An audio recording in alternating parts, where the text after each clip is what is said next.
Hello guys, ఎలా ఉన్నారు? నేను మాత్రం బాగున్నాను. కానీ నా కడుపు మాత్రం ఏదైనా మంచి వంట చేయమ్మా అని ఉదయం నుంచే మీటింగ్ పెడుతుంది. ఈరోజు కిచెన్లోకి వచ్చాక ఫ్రిడ్జ్ తెరిచి చూశాను.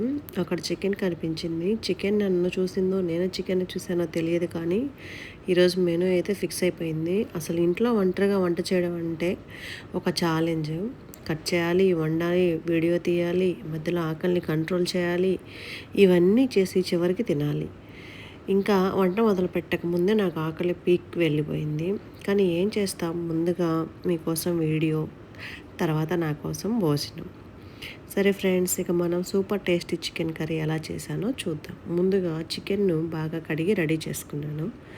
తర్వాత కడాయిలో నూనె వేసి ఉల్లిపాయలు గోల్డెన్ బ్రౌన్ అయ్యే వరకు వేయించాను. ఆ తర్వాత అల్లం వెల్లుల్లి పేస్ట్, పచ్చిమిర్చి వేసి మంచి వాసన వచ్చే వరకు కలిపాను. ఇప్పుడు టమాటాలు, కారం, పసుపు, ధనియాల పొడి, గరం మసాలా అన్నీ వేసి మగ్గించా. మసాలా రెడీ అయ్యాక చికెన్ వేసి బాగా కలిపి కొద్దిసేపు ఫ్రై చేశాను. ఆ తర్వాత కొద్దిగా నీరు పోసి దాన్ని బాగా ఉడికించా.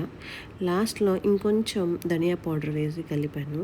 అండ్ దెన్ ఫైనల్గా కొంచెం కొత్తిమీర వేసి అలా గార్నిష్ చేసుకొని ప్లేట్లో సర్వ్ చేసుకొని తింటుంటే